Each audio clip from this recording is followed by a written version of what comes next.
Buenos días, soy el Padre Jairo, vicario parroquial en Nuestra Señora de los Dolores, en Colinas de San Mateo, en Naucalpan. En este martes voy a compartirles nuevamente el Evangelio. Hoy, 31 de agosto, escucharemos el Evangelio según San Lucas, capítulo 4, versículos del 31 al 37. Vamos a iniciar con una pequeña oración en el nombre del Padre, y del Hijo, y del Espíritu Santo. Amén.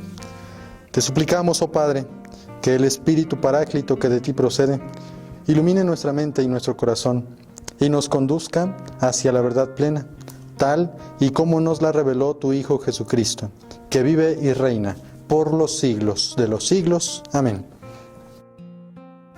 En aquel tiempo, Jesús fue a Cafarnaúm, ciudad de Galilea, y los sábados enseñaba a la gente.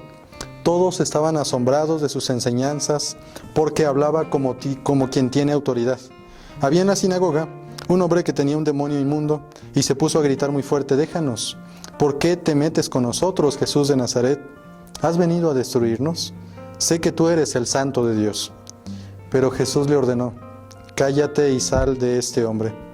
Entonces el demonio tiró al hombre por tierra en medio de la gente, y salió de él sin hacerle daño. Todos se espantaron y se decían unos a otros: ¿qué tendrá su palabra? Porque da órdenes con autoridad y fuerza a los espíritus inmundos, y estos se salen. Y su fama se extendió por todos los lugares de la región. Palabra del Señor.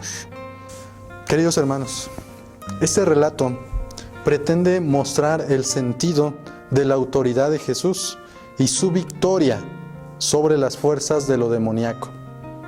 El que Jesús expulse a los demonios es un signo de que el reino de los cielos ha llegado, está aquí, está presente en una persona, en Jesucristo mismo. Los demonios en la antigüedad constituían una especie de realidades poderosas, intermedias entre Dios y los hombres, seres de naturaleza espiritual, pero que se rebelaron contra Dios, que pecaron y cayeron, y que por lo tanto pueden actuar de manera beneficiosa pero aparente, pero su naturaleza es malicia, son maléficos, y se manifiestan en estados o situaciones muy diversas, tales como la enfermedad, el éxtasis, los hechos prodigiosos. Su acción y su carácter es algo radicalmente perverso, pues se encuentran sometidos al imperio de Satán, la serpiente antigua, o el demonio, o el diablo. Para el pueblo de Israel, toda posesión demoníaca es negativa.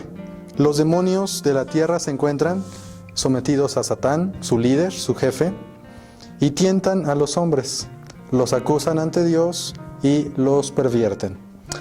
La primera expresión de su presencia es el pecado, pero con el pecado se asocia íntimamente la enfermedad, sobre todo en su estado psíquico, la esquizofrenia, la epilepsia o la locura.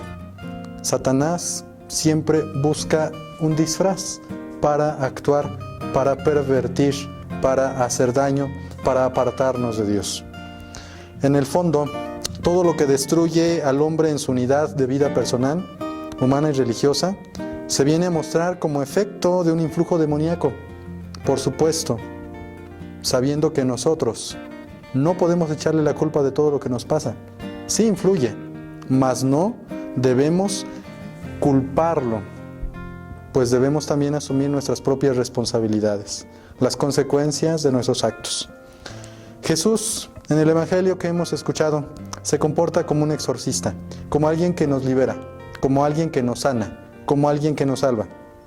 Resulta, por lo tanto, indudable que acogió a los que, de acuerdo con la mentalidad del tiempo, estaban poseídos por demonios. Les acogió y les concedió su fuerza, obrando con ellos de una forma que a los ojos de la gente se mostró maravillosa. Los pasos que el Evangelio que hemos escuchado siguen es, en un primer momento, el Espíritu reconoce a Jesús En cierto sentido podríamos afirmar que hace una profesión de fe, obviamente sin validez alguna, puesto que él lo reconoce, él sabe quién es. Sin embargo, no cree en él, no confía en él, está en contra de él y por lo tanto lo increpa, diciéndole: ¿qué quieres con nosotros? Yo ya sé quién es, déjanos. Jesús inmediatamente le ordena que se calle, impidiéndole que se aproveche de sus conocimientos para seguir dañando a las personas. Después le manda que se aleje de aquel hombre, que lo deje en paz, que no le hagan daño alguno. Dice el texto: salió de él sin hacerle daño. Termina la escena con un signo en que la gente queda asombrada, porque esto es una nueva doctrina para ellos. Tal vez muchos habían intentado dar una respuesta ante esta situación tan difícil y dolorosa para muchas personas. Sin embargo, el único que puede hacerlo es el Señor Jesús. Hoy, nosotros,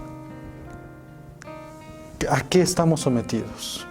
Hoy nosotros, ¿bajo qué influjo estamos? ¿De qué necesitamos que Jesús venga a liberarnos? ¿De nuestro pecado, de nuestra soberbia, de la vanidad, del orgullo, de la pereza, de nuestra indiferencia, de nuestra falta de fe, de nuestra falta de caridad, de nuestra falta de amor?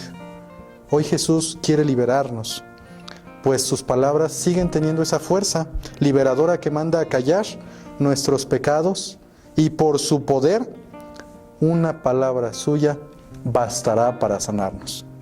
Es importante cuestionarnos el día de hoy si somos dóciles a su palabra.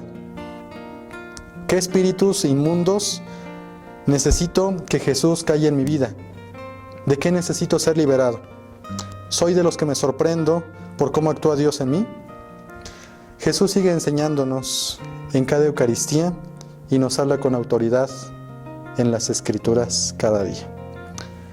Que tengan un maravilloso día. La bendición de Dios Todopoderoso, Padre, Hijo y Espíritu Santo, descienda sobre ustedes, sobre su hogar, sobre su familia y permanezca para siempre. Amén.